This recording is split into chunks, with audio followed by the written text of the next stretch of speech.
Bismillahirrahmanirrahim. Assalamualaikum warahmatullahi taala wabarakatuh. Salam sejahtera dan salam pertemuan di alam maya. Apa khabar saudara semua? Saya mendoakan anda sihat sejahtera. Apa khabar anda semua ya?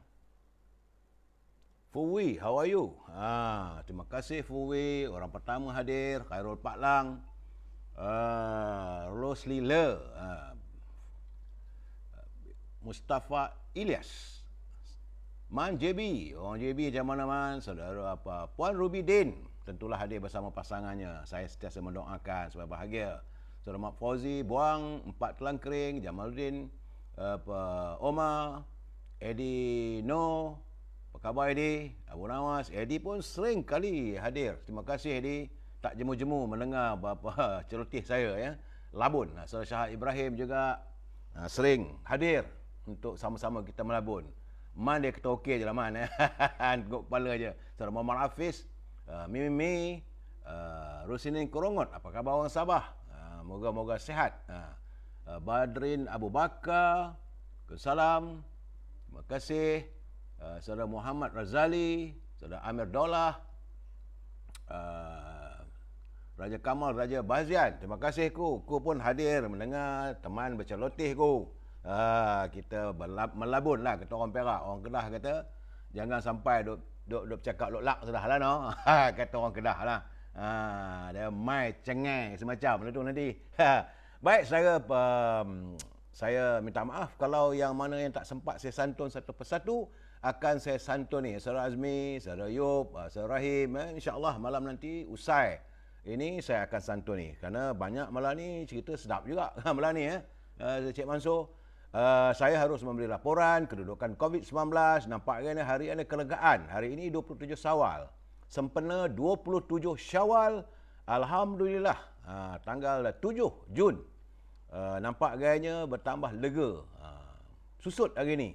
Sebab semalam daripada 7,452 dia turun 6,241 dan hari ini cuma 5,271. Kita berdoa agar ia terus turun.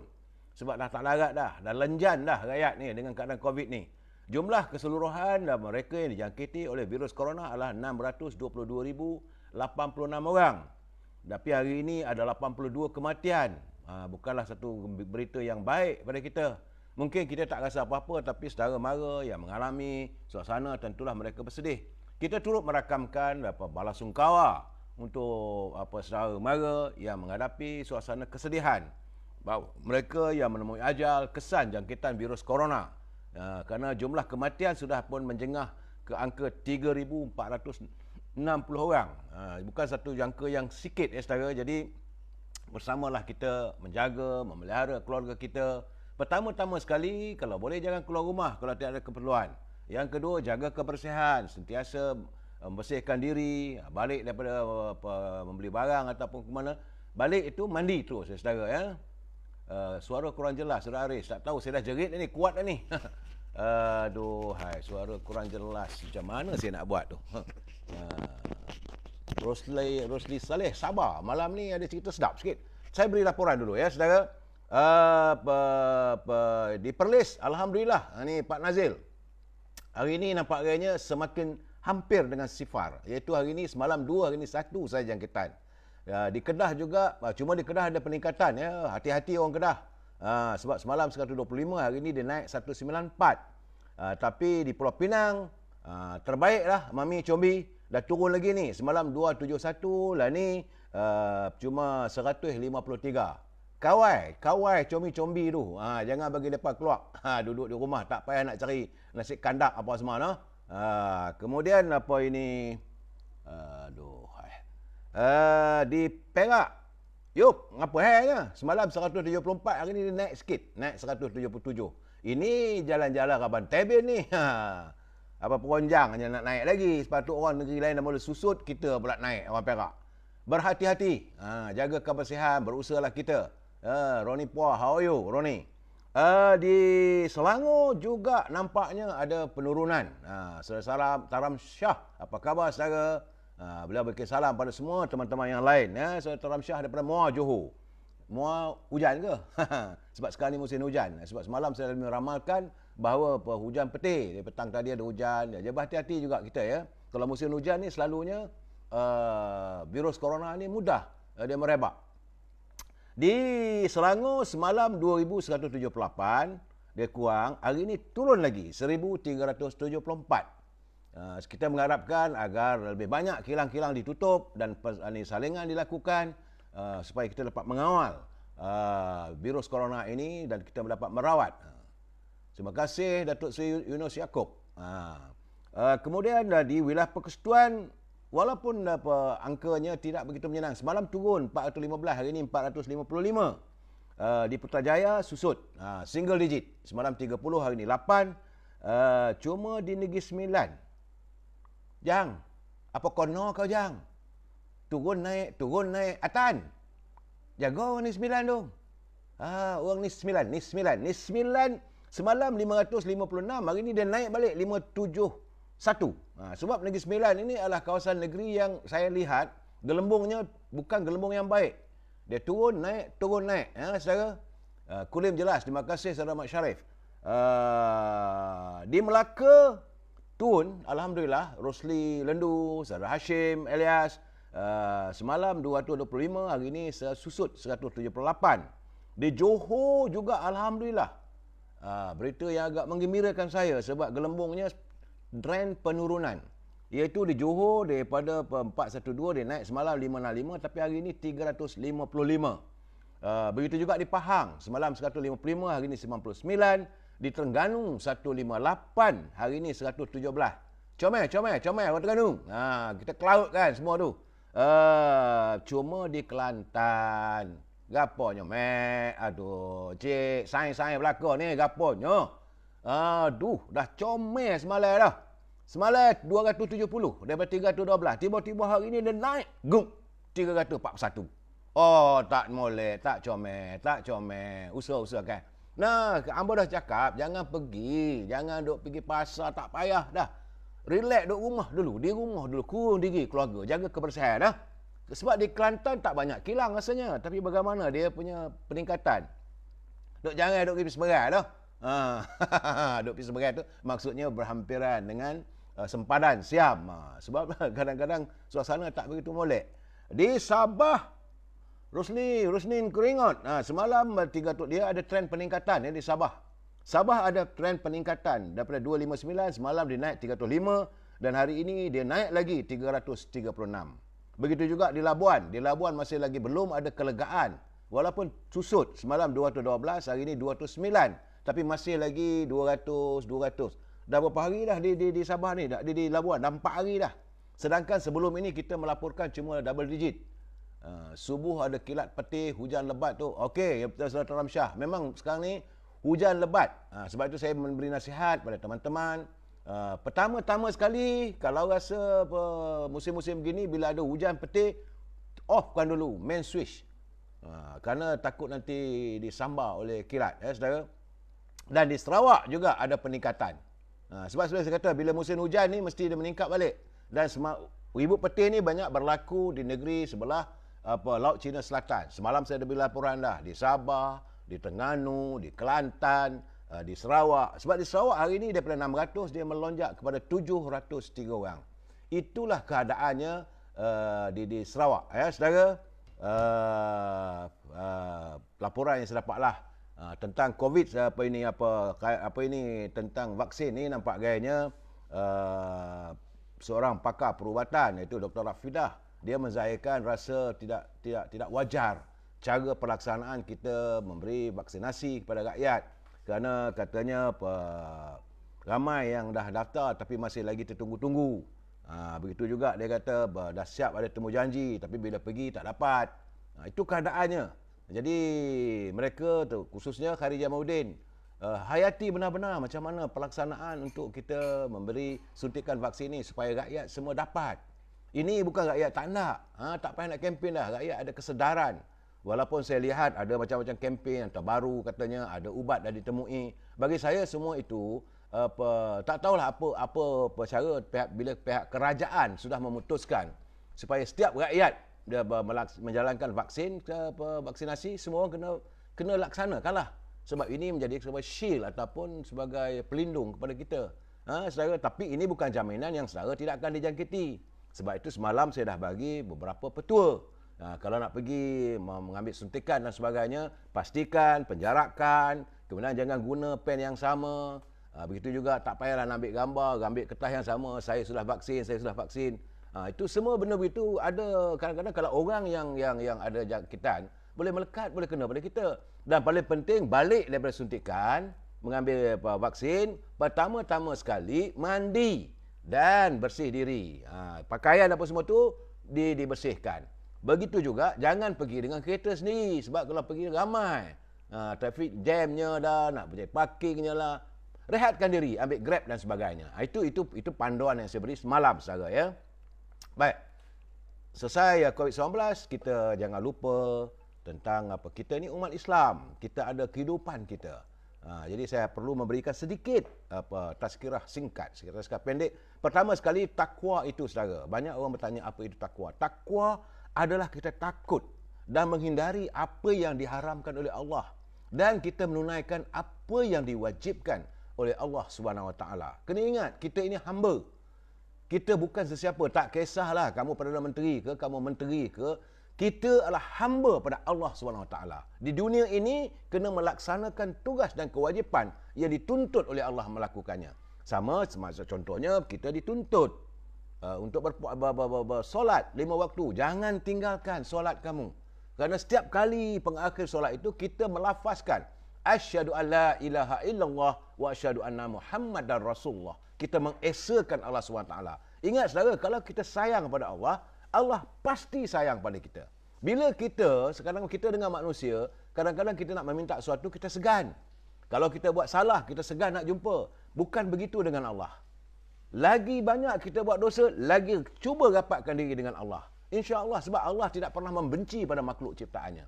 Setiap yang berlaku di dunia ini adalah atas kehendaknya juga. Dan kita sebagai insan yang terlalu kerdil, kita ni macam hama, saudara. Macam dalam bekas abu rokok tu, kita diumpamakan seperti abu rokok aja. In the eyes of God, di kacamata Allah SWT, kita ini terlalu kerdil, terlalu kecil. Jangan kita merasa bangga diri kita. Sebab itu ada perumpamaan mengatakan, jangan kamu rasa diri kamu kuat kerana ada orang lebih kuat lagi. Jangan kamu rasa diri kamu berpengaruh kerana ada orang lebih berpengaruh daripada kamu. Dan jangan sesekali kamu takbur, kamu merasa diri kamu kaya kerana ada orang lebih kaya daripada kamu lagi. Kerana itulah kebesaran Allah. Yang penting kita minta pada Allah. Dan mereka yang punya kesempatan, yang punya wang, saya ada kawan saya 3-4 orang tu, kadang-kadang saya kata, tengok-tengoklah, bersedekahlah kamu. InsyaAllah, setiap kali kamu bersedekah, Allah akan gandakan harta yang kamu miliki. Jangan takut untuk bersedekah. Ingat saudara, rezeki itu bukan datang daripada manusia. Rezeki itu adalah datang daripada Allah Subhanahu Wa Taala. Rezeki milik Allah. Ketakwaan kita sebagai insan kami, insan yang terlalu kecil di sisi Allah. Sekian untuk tazkirah hari ini. Okey, saudara.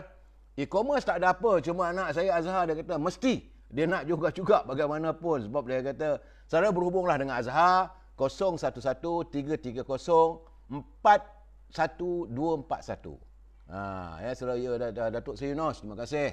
Ini anak saya, dia pertama sekali dia buat kalau mereka yang buat persiapan ubat sumek. Sumek itu makan dengan madu habatus saudah. Yang ini datang direct daripada Timur Tengah. Ini madu. Kemudian tentulah dia punya bakur. Bakur ni haruman. Hiasilah rumah anda dengan bau-bauan haruman supaya aromanya indah. Dan kita dalam hidup sebuah keluarga yang tentram, yang mewangi kasih sayangnya. Dan of course lah, bila dah wangi itu, ini minyak wangi Uts. Banyak pula ini dia. Dia sekarang ni banyak bahan-bahan daripada Timur Tengah. Baik, kita mendoakan supaya Azhar mencapai kejayaan. Saudara boleh berhubung dengan Azhar 011-330-41241. Produk-produk Timur Tengah. Al-Azhar lah katakan. Ya saudara. Okey. Itu bukan e-commerce sekadar penjelasan. E-commerce saya akan selesai kita akan laksanakan usai saja 2 minggu kita total lockdown. Okey saudara. Baik. Uh, Salam impian moratorium dan kumpulan wang simpanan pekerja RM10,000. Kita berdoa supaya saudara adalah kejernihannya. InsyaAllah saya akan beri pencerahan sebentar lagi. Tapi meminjam kata Yang Berhormat Mulia Tengku Razili Hamzah, dia kata Datuk kena siarkan selalu kenyataan ini, iaitu kalau kerajaan berbelanja tanpa had, maka negara akan menjadi muflis. Sebab itu perlu dibuka parlimen ini, persidangan parlimen, supaya dapat semak dan imbang. Tajuk perbincangan kita malam ini adalah 53 hari lagi perintah darurat. Sebab ini jaminan daripada pimpinan kerajaan Perikatan Nasional dulu, dia kata bahawa perintah darurat ini akan berakhir sampai 1 Ogos. Katanya, kita tak tahu. Kita akan beri pencerahan sebentar nanti. Ya, sebelum itu kita santun dulu pantun Pak Nazil. Apa kata Pak Nazil?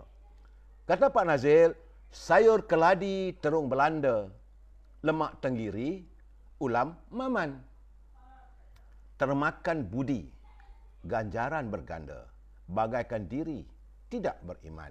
Jadi saudara, kalau kita nak menerima budi daripada orang, berhati-hati. Nanti keimanan kita tercabar, saudara, ya. Kata Pak Nazir lagi, letak pegaga di bawah lepau,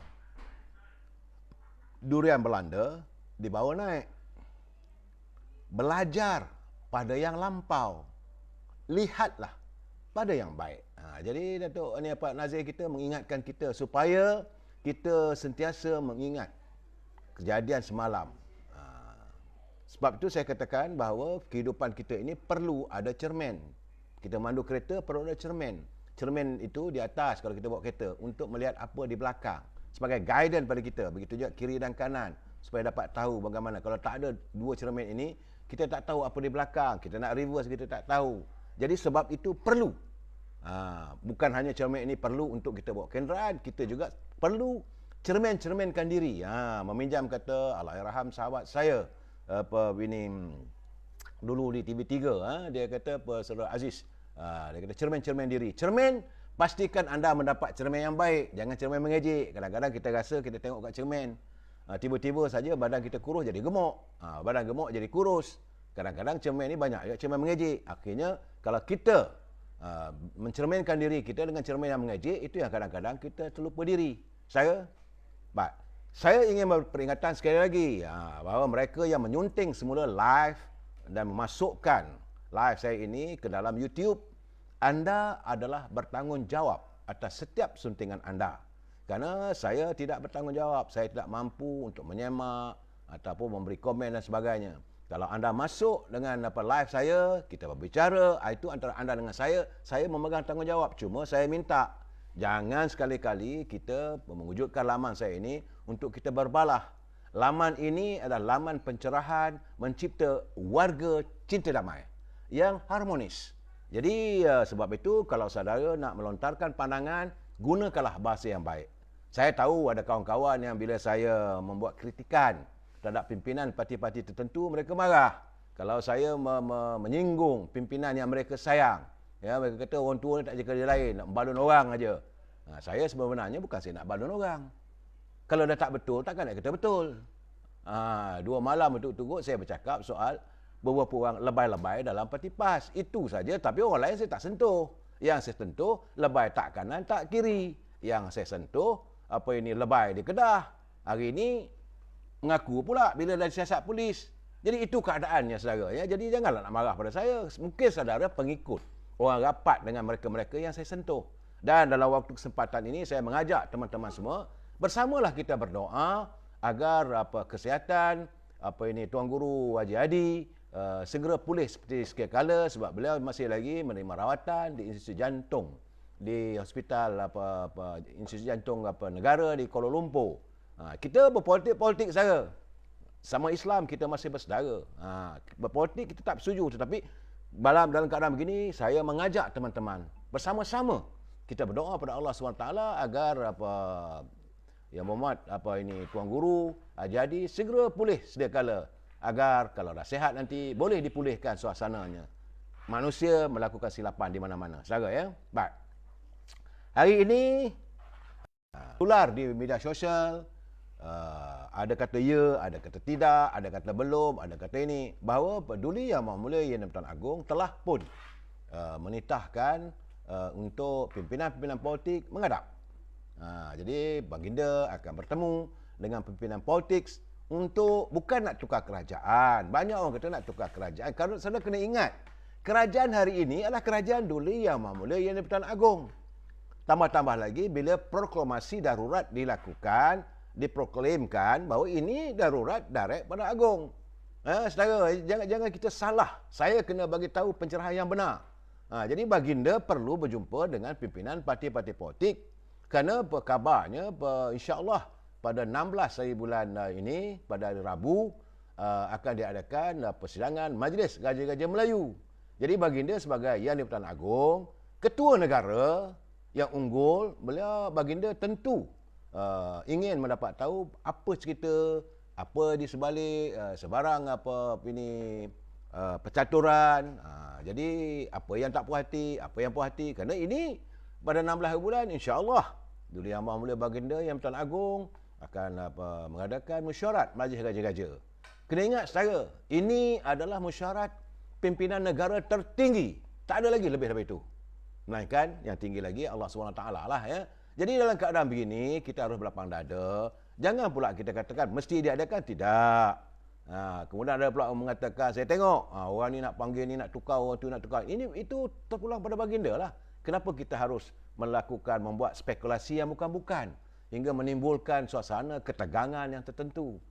Apa saja yang akan berlaku, kena ingat, ini kerajaan baginda dan kita rakyat. Kita rakyat berada di bawah payung mahkota tuanku. Hari ini adalah sempena hari kebetulan baginda. Tapi kerana keprihatinan Duli Yang Maha Mulia Yang Agong, tak ada sambutan pun dibuat. Kerana baginda merasakan untuk sama-sama merasai lesu, letih, lenjan dan kepiluan rakyat. Jadi dalam keadaan begini baginda kata buat apa nak diadakan sambutan?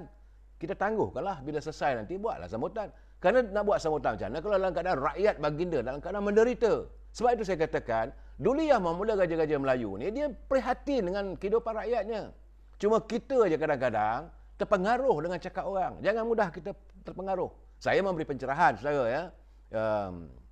Jadi kabarnya bahawa baginda juga akan memanggil ketua-ketua parti dan penasihat-penasihat parti-parti politik. Artinya baginda mengizinkan kegiatan politik di negara ini. Memanglah sebab negara ini adalah negara demokrasi, raja berperlembagaan. Ini kena jelas. Politik, demokrasi, raja berperlembagaan. Cara ala Westminster. Ini macam mana kita menyantuni negara kita ni. Jadi tidak ada sesiapa pun mengatasi undang-undang. Ini negara ada perlembagaan. Perlembagaan ada undang-undang. No one is above the law. Tidak ada sesiapa pun mengatasi undang-undang. Sebab ini adalah negara hukum. Bukan negara rimba, saudara ya. Itu yang ingin saya ambil pencerahan malam ini, tapi saya akan elaborate lagi sebentar nanti sebab tajuk bincang kita tinggal lagi 53 hari, saudara ya. Cuma yang saya agak sedih semalam berlaku kesan daripada bila perintah darurat ini mulalah menampak kesannya sebagaimana berlaku di Pulau Pinang. Saya sedih kerana seorang ibu dia nak pergi kedai nak beli barang, dia ada 3 orang anak. Sebab kerana boleh pergi 2 orang saja, dia bawa lah seorang anak dia. Yang 2 lagi tu ditinggal dalam rumah, kunci. Malang tak berbau, rumah itu terbakar. Jadi bila berlaku kebakaran, pompa datang dan ibu tu sedar, dia cuma mampu menyelamatkan. Tetapi nak diselamatkan bila dia keluarkan 2 orang anaknya yang terkunci dalam rumah tu, seorang tu tidak mampu diselamatkan kerana banyak sangat menyedut carbon monoxide. Ini adalah kesan daripada bila perintah larangan pergerakan, darurat dan sebagainya, pintu ditutup, anak tak boleh nak keluar, anak kecil. Saya amat sedih. Saya bila sebut tentang anak-anak ni, memanglah saya mudah tersentuh. Jiwa saya suka tengok anak-anak saudara. Jadi kita turut bersimpati dengan ibu tersebut di Pulau Pinang kejadiannya. Tapi nasib baiklah bomba cepat datang. Kejadian tu dia berlaku itu saya baca melalui laporan daripada Harian Metro. Kejadian berlaku sekitar pukul jam 9 pagi lah. Dia sebutlah 9.05. Saya kata no one, tidak boleh orang dapat laporan tepat. Sebab saya bekas wartawan jenayah. Jadi kita tak akan melaporkan sekian waktu yang tepat. Tak boleh, saudara. Sebab masa itu masing-masing punya penentuannya. Ya. Mangsa dan adik kita dipercayai ditinggalkan di rumah dalam keadaan pintu yang terkunci. Sebab ibu dia keluar. Ya. Jadi mangsa meninggal dunia selepas dihantar ke hospital. Artinya bila dah pecah rumah tu oleh anggota bomba, masih sempat diselamatkan. Tetapi dalam perjalanan pergi ke hospital, seorang saya yang dapat dia terus hidup, satu lagi meninggal dunia. Jadi kita mendoakanlah supaya rohnya, saya tak tahu sama Islam dan sebagainya, tidak dilaporkan. Saudara. Satu lagi yang saya agak kurang senang menerima laporan mengatakan bahawa tahun ini betul bahawa kerajaan Arab Saudi akan mengizinkan, sebab tahun lepas umat Islam negara ini tak dapat mengerjakan ibadah haji ataupun umrah. Jadi kita lihat Perdana Menteri Yang Berhormat Tan Sri Muhyiddin mengadakan lawatan ke Timur Tengah, berjumpa dengan Raja Arab Saudi, sama dalam maya ke apa kita tak tahulah. Maka lepas itu membuat kenyataan bahawa ada tambahan sebanyak 10,000 kononnya warga Malaysia, umat Islam Malaysia ini dapat tambahan lagi 10,000 untuk mengerjakan haji. Mungkin tahun lepas tak dapat, dia dapat campur ke sekali.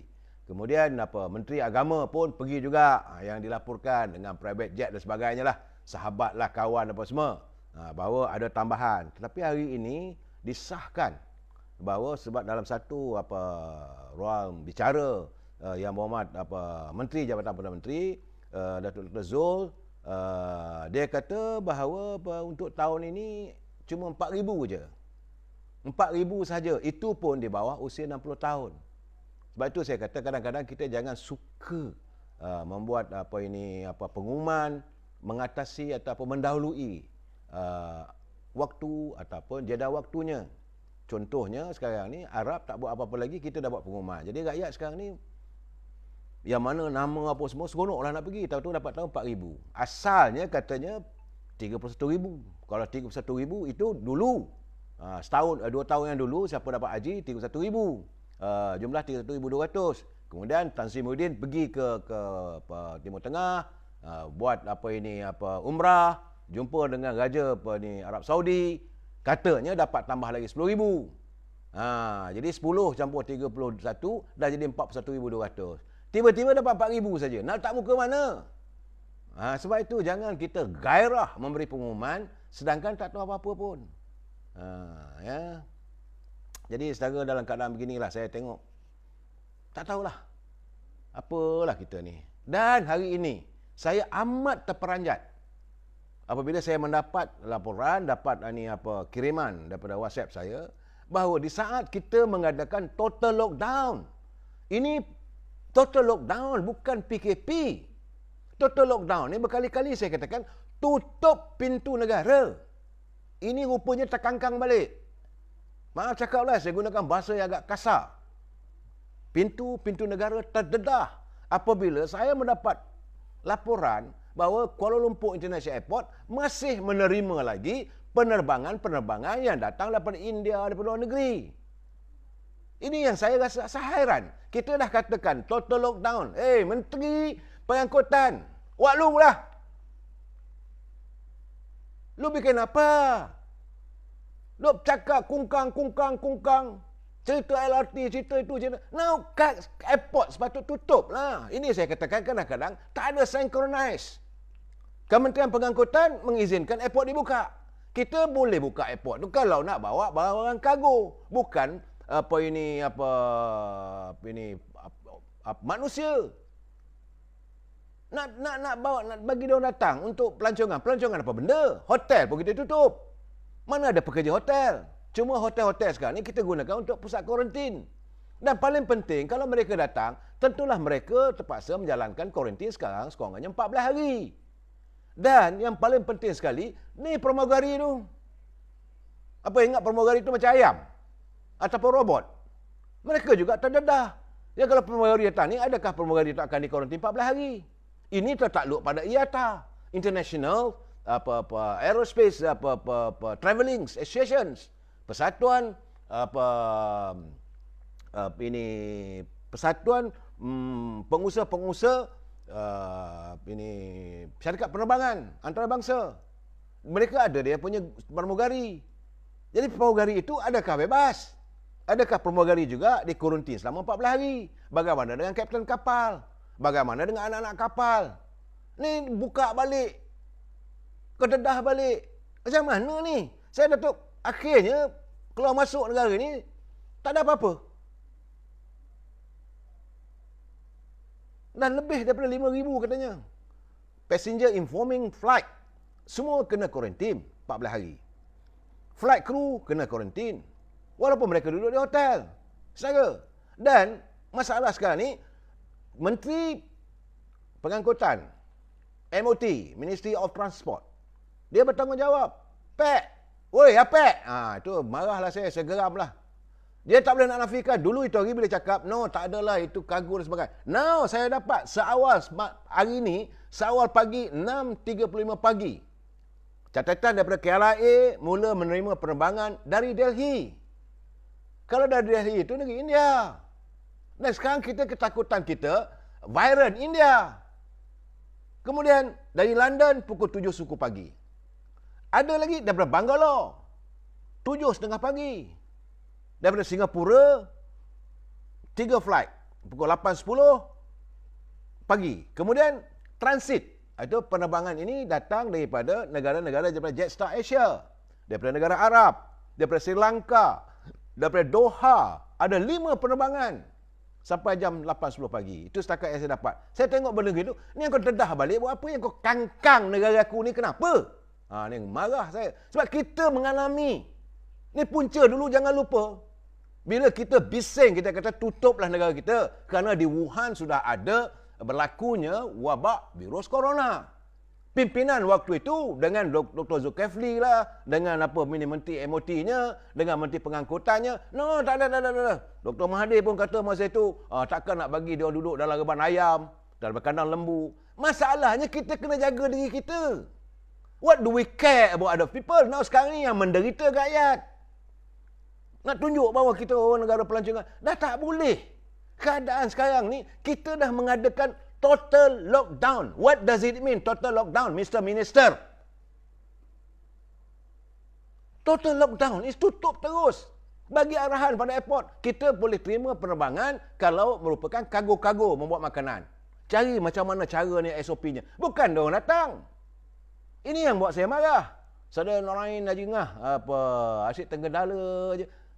Kadang-kadang saudara, sebab saya pesan pada kawan-kawan semua, tolong like, share, bukan like, share. Bila share dengan kawan apa semua tu, boleh dapat mudah sikit. Kalau tak share ni, kadang-kadang ini cara baru daripada Facebook. Saudara kena apa ni, Allah tak tahulah dia panggil ada notification. Okey, tak ada bayar apa pun. Jadi saudara masukkan add in, masukkan nama saudara dalam Amir Hijaz Fan, add in. Jadi dalam keadaan begitulah, nama senang. Jadi kalau apa ini tak tahulah, saya pun dah tua. I'm not well versed dalam ini saudara. Now, jadi saya nak bercakap ni tentang Menteri Pengangkutan. Be serious about your job. Dan hari ni saudara bak kata pepatah. Okey? Dah jatuh ditimpa tangga ayat ni. Barang asas masih lagi naik. Saya hairan. Hari ini keluar kenyataan daripada Timbalan Menteri Perdagangan Dalam Negeri dan Haluan Pengguna. Tak ada, minyak tak naik. Kamu ni bercakap dari mana? Where are you talking from? Apakah kamu bercakap dari pasar raya? Apakah kamu bercakap mengeluarkan kenyataan daripada pasar? Kamu bercakap daripada anjung kuasa di Sri Perdana. Kamu berada di pejabat hanya menerima laporan. Hari ini, ya Allah, minyak masak naik sampai RM32 untuk 5 kilo. Dulu cuma RM25 je, zaman Kerajaan Besar Nasional. Dalam keadaan sekarang ni, sebab itu saya katakan bahawa kita tidak menyediakan kita punya SOP dari segi kawalan harga. Pegawai-pegawai di Kementerian Perdagangan dan Haluan Pengguna. Yang menjadi masalah kita sekarang ini, minyak masak ini minyak kelapa sawit. Minyak kelapa sawit kita yang keluarkan sendiri. Takkan tak boleh diselesaikan bersama dengan Felda. Felda kita yang takbir. Saya pun tak faham. Ini saya jadi kerana sebab itu sekarang ini, kerana mementingkan golongan kapitalis. Ini Menteri Perdagangan dan Industri. Kilang-kilang mesti buka dan sebagainya, penyakit merebak. Now, minyak pun kamu tak boleh nak kawal. Tak ada sengketa, tak ada kerjasama antara Kementerian Perdagangan Dalam Negeri dan Haiwan Pengguna dengan Persatuan Pengilang-Pengilang. Sepatutnya kena ada. Kementerian Perdagangan Dalam Negeri dan Haiwan Pengguna kena bagi kata tuntas. Hari ini kerajaannya kerajaan darurat. Rakyat susah, rakyat tak ada duit. Now, saya mahu mengikut perkiraannya, harga minyak lantainya begini. Semua pasar raya, semua pasar, semua kedai-kedai untuk local consume. Kalau tak cukup, kita bagi subsidi. Bukan tak boleh bagi. Ini mengeluh kerajaan tak ada duit, kerajaan tak ada duit. Anda merendah-rendahkan martabat kerajaan yang anda wakili. Bila anda bercakap kerajaan tak cukup wang, kerajaan tak cukup ini apa kewangan, getinya anda sendiri mengaku, aku miskin lah, aku miskin. Itu doa anda. Negara kita makmur. Mula minyak masak sampai naik RM32.70. Mau tak naik angin saya? Saya dah bercakap berkali-kali. Bukan sekali, bukan dua kali. Jadi akhirnya sekarang ni, letih kita bercakap benda begini. Lenjan rasanya. Dan saya dah selalu cakap, jangan sampai rakyat muflis. Jangan sampai rakyat muflis. Sebab semalam saya dah bagi tahu. Macam mana restoran tertua, Coliseum tutup, Paparis tutup, syarikat-syarikat, pembuat kereta dan sebagainya tidak lagi nak beroperasi. Sebab sejak pelaksanaan perintah kawalan pergerakan daripada 1.0 naik pada 2.0, naik pada 3.0 dan total lockdown. Dan saya nampak bahawa benda-benda begini peluang pekerjaan dah tak ada. Semakin susut. Jadi ini berlaku, rakyat yang akan sampai peringkatnya, rakyat akan dimufliskan. Sebab itu kita mengharapkan pemimpin kena lebih peka lah pada keadaan semasa. Ya saudara, dan ini nak bagi tahu, akhirnya saya duduk menong, betul lah kataan kenyataan daripada saudara Syam Jalil. Ini Ketua Penerangan Barisan Nasional Selangor. Saya setuju. Retinya sekarang ni Makcik Kiah ke, Pak Saleh ke, Maniam ke, Muniandi ke, Madam Chua ke, semua rugi tak apa. Tak ada masalah. Tak ada pampasan. Tapi bank tak boleh. Kedai tutup, engkau punya hal. Perniagaan nak tutup, engkau punya pasal. Rakyat nak menderita, engkau punya hal. Bank tak boleh rugi. Ini yang kita dapat bila saya tengok. Betul lah. Apabila kenyataan Menteri Kewangan Tengku Zafrul, bahawa dia kata bahawa kerajaan tidak wajar untuk mengarahkan bank memberi moratorium. Sebab kerajaan perlu membayar pampasan. Dan akhirnya kenyataan berlaku ini disanggah oleh semua orang. Jadi kata Saudara Isyam, dia kata kenyataan Tengku Zafrul bahawa kerajaan tidak wajar arah bank apa semua itu adalah satu kenyataan yang tak boleh diterima. Katanya Zafrul umpama mengorek lubang untuk diri dia sendiri. Atau dalam pasir jerbus atau jerlus. Dia dalam keadaan sekarang ni, apa kenyataan begitu, akhirnya disanggah orang sebab dia tak ada fakta. Bila dia kata bahawa sebab kerajaan perlu bayar pampasan. Sedangkan kita sekarang ini adalah negara berada dalam keadaan darurat. Dalam darurat, mana kerajaan nak kena bayar? Malahan kalau kamu punya premis ataupun bangunan milik kamu pun, kalau kerajaan nak ambil, siapa pun tak ada cakap apa. Negara luar tak boleh kata, sekarang ni perintah Malaysia zalim. Tak boleh. Malaysian government today announced that all bank must give a moratorium. Tak boleh nak kata apa. Sebab sekarang ni negara dalam Emergency Act. Boleh saudara nak cabar apa yang berlaku di Myanmar? Boleh? Tak boleh. Negara dalam darurat. Jadi Tengku Zafrul ni buat kenyataan begitu, apa hal? Saya pun tak faham. Dan bila dia kata bahawa bank ini, tapi dia sendiri buat kenyataan. Majority, tak maaf, saya minum. Saudara Taram Shah, kopi, Romua. Dia kata bahawa bank ini, majority dia punya shareholdernya adalah syarikat-syarikat daripada GRC. Dia kata GRC ni, jadi mereka ni perlu buat untung lah. Pula dah, dalam sangat keadaan susah. Jadi dia kata pemegang saham terbesar bank, institusi kerajaan, seperti Kumpulan Wang Simpangan Pekerja, yang dulu tak nak bagi Sinar apa ni semualah. Kemudian apa ini PNB, Permodalan Nasional Berhad, Lembaga Tabung Haji, SOKSO, Kumpulan Wang Amanah Pencen, KUAP, dan katanya ini sebagai pemegang saham terbesar. Dan semua ini adalah related pada kerajaan rakyat. Kalau institusi kerajaan ini yang kebanyakannya di bawah Menteri Kewangan yang memegang saham terbesar bank-bank ini, jadi masakan kerajaan, terutamanya Menteri Kewangan, tidak ada kuasa atau pengaruh untuk mengarahkan bank memberi moratorium. Ini persoalannya, Yang Berhormat Tengku Zafrul. Anda bercakap begini, tapi sebelah lagi orang counter. Dia kata Tengku Zafrul, jika kerajaan arahkan moratorium ini kepada bank, bank akan hilang keuntungan. Dan bila ini berlaku, ia akan memberi kesan buruk kepada ekonomi. Kerana kononnya akan menghentikan manfaat ekonomi daripada aliran modal. Aliran modal sekarang ni dalam keadaan darurat sekarang ni, dia berkisar macam darah kita dalam badan. Saudara, kita tak ada suntikan darah dari luar. Dalam badan kita ni perlu aliran. Jadi aliran modal ke, aliran tunai ke, ini perlu. Takkan itu pun nak ajar. You are the banker. Sebab saya kata banker ni tak ada perasaan lah pada rakyat. I don't understand. Sebab saya banyak lagi nak je, sebab ni rasa nak disekolahkan juga Tengku Zafrul ni. Tapi dia pandai, dia pakar. CEO bank. Sebab itu saya kata bank ni tak ada fikir soal lain. Sebab itu akhirnya saya haraplah Tengku Zafrul ni, seperti kata Ahli Majlis Tinggi UMNO, Datuk Fuad Zakasi. Memang Datuk Fuad Zakasi dengan Syam Jalil ni adalah antara dua orang bersama dengan Dr. Sri Najib yang boleh katakan tiap-tiap hari mengantar culipan dalam internet, bukan mengkritik, menegur hala cara kepimpinan kerajaan. Jadi apa yang dilantarkan bahawa oleh Dr. Fuad Zakasi, dia kata Tengku Zafrul kena kurangkanlah sikit jiwa banker. You are now in the field of a politician. Anda bukan pegawai bank. Jangan anda merasakan Kementerian Kewangan itu bank.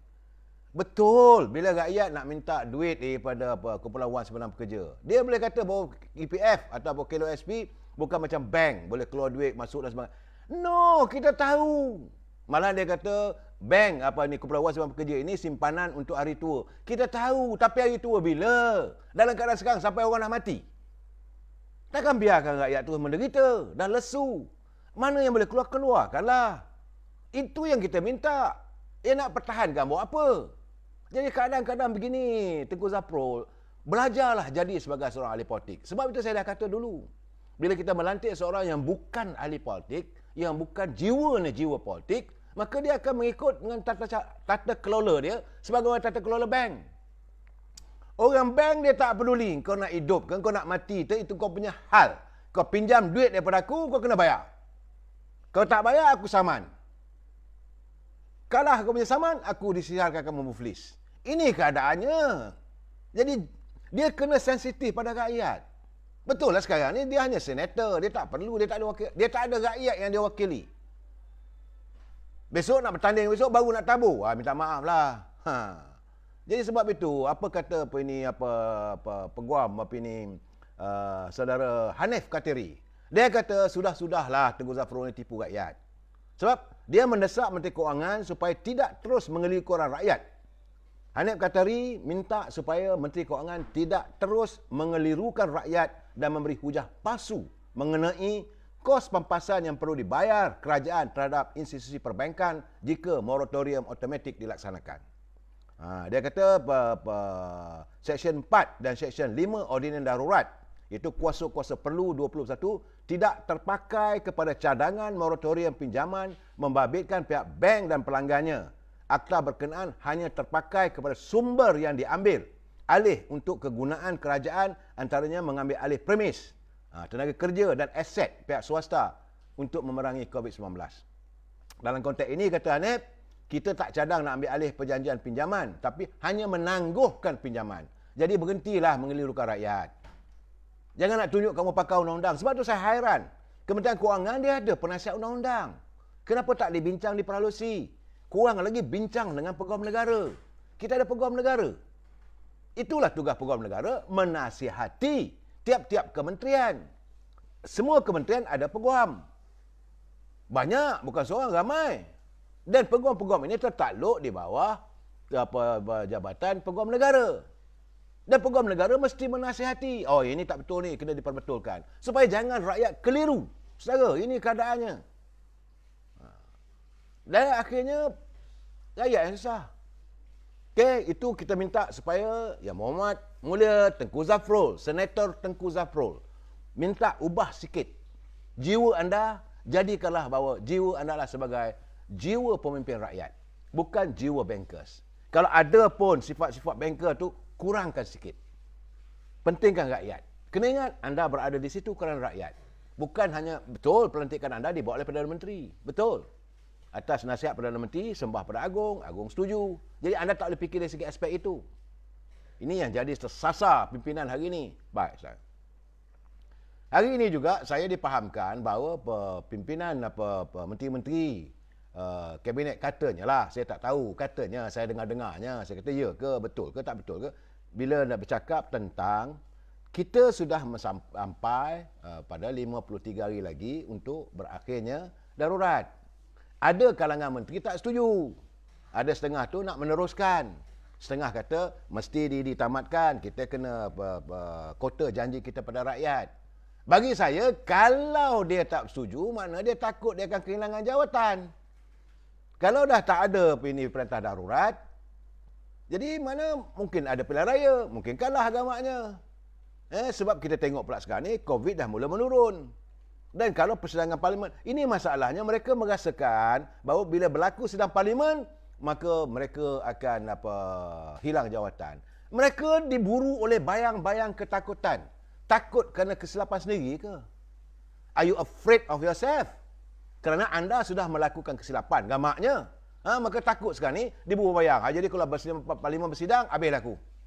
Tak boleh begitu. You mesti bertanggungjawab atas setiap apa yang telah anda putuskan sebagai menteri, sebagai ahli-ahli anggota kabinet. Ini keadaannya, mereka kata ni, boleh ke tak boleh dan sebagainya. Saya kena ingat bahawa 54 hari, 53 hari lagi, Jeddah tarikh. Dan kat 54 tinggal 53 hari itu, maka UMNO dengan sendirinya, walaupun saya dipahamkan mungkin minggu depan, mungkin 2 minggu lagi, mungkin akan menarik diri. Tapi selewat-lewatnya 1 Ogos. Kalau 1 Ogos lebih kurang 53 hari. Dan suka tak suka, saya mendapat satu kiriman mengatakan bahawa seorang pakar perlembagaan, iaitu Datuk Wan Ahmad Fauzi Wan Husin. Dia menyatakan bahawa memang kerajaan hari ini kerajaan darurat, tetapi boleh disalin. Jadi pembentukan Duli Yang Mulia Pertuan Agong boleh memanggil persidangan parlimen jika perkara 41 Perlembagaan Persekutuan digantung kuat-kuasanya melalui ordinan. Jadi perlu jelaskan bagaimana darurat 1969. Dari 1969 dulu kita ada ordinan darurat, dan darurat ini cuma habis sehingga tak silap saya deklarasi darurat ini sehingga tahun 2011. Daripada 1969. Jadi sepanjang itu parlimen boleh bersidang. Pilihan raya boleh berjalan. Cuma negara masih lagi in the state of emergency. Jadi apa-apa boleh curb cepat-cepat. Ini keadaannya. Sebab dan Duli Yang Maha Mulia boleh membentuk satu kerajaan dipanggil interim kerajaan darurat. Yang sebenar-benarnya dulu pembentukan yang berlaku tahun lalu kerana kesan daripada Dr. Mahathir tak nak meneruskan. Dan waktu itu belum ada darurat. Saya kena ingat, kerajaan yang sekarang ini yang dipimpin oleh Tan Sri Muhyiddin ini adalah lanjutan daripada selepas berlakunya langkah Sheraton. Lepas langkah Sheraton, UMNO pun setujulah, bagilah Dr. Tan Sri Muhyiddin jadi Perdana Menteri, disokong oleh daripada Parti PAS, disokong oleh kumpulan-kumpulan Azmin dan sebagainya. Okey, Tan Sri Muhyiddin jadi Perdana Menteri. Dalam saat jadi Perdana Menteri, ada COVID. Lepas itu minta supaya diadakan pemerintah darurat. Artinya, it is not a emergency government. Kalaulah saya menyangkakan kalau 16 hari bulan ni persidangan, mungkin berkemungkinan Duli Yang Maha Mulia dan Majlis Raja-Raja boleh mengatakan now it is a time for us to declare a total emergency government ataupun satu kerajaan darurat. Jadi kerajaan darurat ini bukan mestinya kerajaan yang ada sekarang. terpulang pada Agung siapa yang dia nak lantik. Yang pada pemikiran baginda ada boleh membawa negara ini menyelesaikan banyak masalah yang tertangguh sekarang ni. Jadi banyak orang cakap bertanya dengan saya, siapa yang sesuai? Saya dah bercakap malam-malam. Masalah tokoh yang sesuai. Jadi kita kena fikir siapakah yang sesuai. Yang kena ingat saudara ya, bukan layak-layak ramai orang layak. Layak jadi Perdana Menteri ramai. Layak semua layak. Tengku Razali Hamzah layak, Anwar Ibrahim layak, Haji Hadi layak. Siapa lagi? Zahid Ibrahim layak, Datuk Seri Najib layak, Lim Kit Siang layak. Kalau mengikut sistem demokrasi, Mat Sabu pun layak jadi Perdana Menteri. Nah ini cerita benar saya kalau ikut kelayakan, tetapi yang sesuai, yang ada kelayakan, sesuai dan kelayakan. Jadi yang pada pemikiran baginda boleh. Kerana seseorang yang akan nanti ini mesti seorang yang bersih. Dia tidak mempunyai agenda peribadi. Sebab ini nak perbaiki negara ni, sebab negara dah lunyai. Mesti seorang yang tidak mempunyai agenda peribadi atau ada kroni nak dikayakan. Ada baggage. Aku lah jadi Perdana Menteri, engkau jadi menteri. Tak ada. Ini tak boleh begitu. Jadi, dan kabinet ini mungkin tidak seramai hari ini sampai 70 orang. Menteri dan timbalan menteri. Saya berkeyakinan seandainya yang bermakna mula Tengku Razali Hamzah dilantik sebagai Perdana Menteri interim, maka paling ingat paling tinggi pun dalam 7-8 orang aja menteri. Sebab bila saya berbual dengan beliau, dia kata buat apa ramai-ramai. Dalam keadaan duit tak ada, dan beliau pula menyarankan supaya dipotong gaji 70%. Sebab itu mungkin mereka takut. Sebab itu mereka merasakan kalau ini berlaku, ini naknya aku ni. Mereka ada kepentingan diri. Jadi, pertama sekali, dia juga mesti seorang yang bersih daripada pelbagai persepsi buruk. Kemudian, bukan senang saudara nak mengusaikan, nak menghuraikan, nak mengusai. Jadi masalah sekarang ni dah berkeceramuk sekarang ni satu persatu. Jadi mesti you must be clean to do the cleaning. Anda mesti bersih untuk melakukan pembersihan. Dan paling penting banyak orang tak tahu. Seseorang ini mesti tidak ada dendam di hati. Dia tak boleh berdendam. Dan orang yang saya lihat sepanjang pengetahuan saya, bukan saya nak memuji, yang mau boleh tegur, dia tak ada dendam. Betul lah kata almarhum Datuk Arif Idris. Waktu beliau berada dalam penjara, saya berkesempatan melawat almarhum Datuk Arif Idris. Masa itu antara Tengku Razali menawarkan diri bertanding jawatan timbalan presiden dengan Tun Musa Hitam. Almarhum Datuk Harun dia kata, Mal, you kena ingat. Apa tu? Tengku Razali dia tak dendam. Orang lain saya tak tahu. Dia memang tak ada dendam di hati dia. Jadi benar. Saya selepas tim A, tim B, kerana waktu tu bila UMNO ditubuhkan semula, saya berada dalam kumpulan UMNO baru. Tengku Razali memimpin Parti Semangat 46. Tentulah kita head on coalition. Dah selesai apa semua tu, lebih kurang 15 tahun, 15-18 tahun dulu. Saya berkesempatan berjumpa dengan dia, saya patik minta ampun. Sebab waktu bila dalam politik ni biasalah kita mengeluarkan kenyataan sebagainya. Tengku kata, no, tak ada apa dah, saya dah maafkan semua orang. Ayatnya, saya dah ampunkan semua orang. Tak ada masalah. Biasalah dia kata dalam politik. Masing-masing ada dia punya pandangan. Nah, ini orangnya. Sebab itu saya rasa terpempanlah. Dia is a leader yang tak ada langsung memikirkan dendam. Dan bila dia ada dendam nanti, dia akan membalas dendam. Bila berada balas dendam, mungkin berlaku kezaliman. Ini yang saya katakan. Yang keempat, dia mesti disenangi oleh majoriti pemimpin parti. Saya berkeyakinan Tengku Razali Hamzah tidak ada bermasalah dengan pemimpin MCA, MIC, Gerakan. Itu yang mewakili DAP. Kerana DAP juga pernah bersama-sama dengan Angkatan Perwira Ummah. Pas sekali. Dia biasa. Dan kalau kumpulan yang menyokong Datuk Seri Anwar Ibrahim, daripada Parti Keadilan, kena ingat bahawa dia adalah orang yang membawa Datuk Seri Anwar Ibrahim masuk UMNO. Jadi pada dia tak ada dendam. Dan dia boleh mendapat sokongan daripada mereka-mereka ini. Begitu juga daripada Sabah, Sarawak. Dia baik dengan Pairing Ketingan. Baik dengan Abang Jo. Jadi selesai masalah perbalahan. Kamal Bahari, kerajaan campuran. Ini bukan kerajaan campuran, saudara Kamal Bahari. Saya merasakan, ini pandangan saya. Ini saya anggaplah ini sebagai pencerahan. Saya bukan nak balun orang. Saya perlu memberi pencerahan bahawa kalau benarlah sebagaimana yang dinyatakan oleh pakar perundangan bahawa Duli Yang Mulia Tuan Agong boleh membentuk kerajaan interim untuk menangani darurat. Sebab itu saya dah lontarkan 3-4 malam dulu pun. Jadi Tengku Razali boleh panggil, duduk sekali, siapa boleh bantu. Macam Datuk Seri Anwar Ibrahim, dulu pernah jadi Menteri Kewangan. Datuk Seri Najib, biasa pernah jadi Perdana Menteri, jadi Menteri Kewangan. Duduk sekali. Datuk Zaid Hamidi, sebab beliau mesti menghormati kerana Datuk Zaid Hamidi adalah Presiden Parti. Dan bagi dia, mesti orang yang menang mesti diutamakan. Dia tak boleh nak ketepikan sebab belakang Datuk Seri Zaid Hamidi ramai pengikutnya. Sebab ini nak disantunkan. Jadi, yang paling penting, dia juga faham agenda dasar ekonomi baru. Saya jangan lupa, yang jadi bercempera kita ni apa semua ni, dasar ekonomi baru itu tidak terlaksana. Mula-mula dasar ekonomi baru diwujudkan pada Kongres Melayu yang kedua. Sebab itu adanya Bank Bumi-Putra, wujudnya Felda, MARA dan sebagainya. Saya sebenarnya nak sentuh pasal MARA, tapi saya ingat malam besok. Sebab saya ada banyak bahan pasal MARA ni. Sebab MARA ni sepatutnya jadi agensi yang membantu warga bangsa Melayu. Itu memang khusus. Sebab itu kerana daripada MARA, wujudnya UiTM. Mula-mula asalnya Institut Teknologi MARA. Kemudian dinaikkan taraf kata universiti. Sekarang ni bersepah universiti ini untuk memajukan anak bangsa. Supaya anak bangsa ini berilmu dalam menghadapi dunia tanpa sempadan. Nah, ini matlamat. Jadi, mesti ada satu orang yang faham. Dan tidak ada kepentingan. Tapi memang saya yakin saudara tidak bersetuju. Kerana saudara ada agenda tertentu. Contohnya, kalau saudara jadi orang kuat kepada Sri Anwar Ibrahim. Kalau Sri Anwar Ibrahim jadi Perdana Menteri, ada can laku. Saudara meletakkan ada elemen kepentingan diri. Kalau Datuk Seri Najib, aku dah baik Datuk Seri Najib ni. Kalau Datuk Seri Najib jadi Perdana Menteri, aku pula boleh jadi jawatan ni. You ada kepentingan.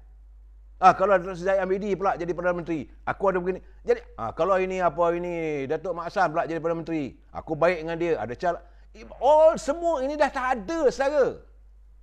Sebab betul saya dah kata berkali-kali, bukan satu benda yang mudah bagi seseorang yang jika Duli Yang Mulia Tuan Agong bersetuju melantik untuk to take the lead, untuk menjadi teraju kepada interim government, kerajaan sementara dalam kerajaan darurat ini. Kerajaan Duli Yang Mulia Tuan Agong, tentulah Raja-Raja Melayu nak melihat bahawa kerajaan ini mesti benar-benar dapat mengembalikan semula kehidupan rakyat yang sudah lenjan, rakyat yang sudah susah. Dia mesti ada program perancangan, mesti ada dia punya SOP. Semua kementerian-kementerian ini mungkin yang mana dia perlu disatukan. Jadi yang paling penting adalah Menteri Pertahanan. Kerana pertahanan negara perlu dijaga. Kita tak mau lagi nak lihat adanya pencerobohan terhadap negara kita ini. Dan seolah negara kita ni boleh orang perlakuan apa saja. Kena ingat, kita ada maruah. Negara kita negara yang merdeka. Kita mesti free from all the intruders. Dua, negara kita ini paling penting adalah negara hukum. Jadi pasukan polis mesti diperkuatkan dan diperketuhkan. Jadi pengawal keselamatan. Jadi undang-undang itu digubal dalam tempoh darurat ini, kuasa-kuasa ini perlu jelas kepada anggota pengawal keselamatan, pasukan keselamatan, supaya tak ada berlaku orang ni kata begini, orang kata begini. Dua, yang ketiga, ini paling penting. Menteri yang menjaga ekonomi dan keuangan negara mungkin disatukan. Sebab lah ni, kedudukan ekonomi dah tak bergerak. We are in the standstill. Kita berduduk dalam keadaan suasana yang tak bergerak, ekonomi kita. Saudara kena ingat, perniagaan tak ada, pelabur tak datang. Jadi, mestilah dia ni seorang yang ada berkeupayaan, berkemampuan, berketerampilan untuk berkomunikasi dengan negara luar. Jadi saya nampak sekarang ni memang saya tak nafikan Datuk Seri Anwar Ibrahim baik dengan negara luar, baik dengan negara Arab, negara Turki, negara Amerika. Kemudian kalau Seri Najib baik dengan negara Arab, baik dengan Amerika, baik dengan England, baik dengan China. Tetapi semua ini prasyarat yang paling penting sekali. Tengku Razali pernah jadi Chairman of World Bank. Masih ramai lagi teman-teman, rakan-rakan sejawatan dengannya dulu, masih lagi berada dalam kabinet kerajaan-kerajaan di luar negeri. Dan jangan lupa, beliau mempunyai hala cara macam mana to tackle the Chinese government misalnya. Macam mana dia membawa rombongan ini Tun Razak, menyelesaikan masalah diplomatik kita dengan China, macam mana kita berdagang dengan China, untung-untung, bukan untung rugi. Kita baik dengan negara-negara setempat, baik dengan negara Brunei. Jangan lupa saudara.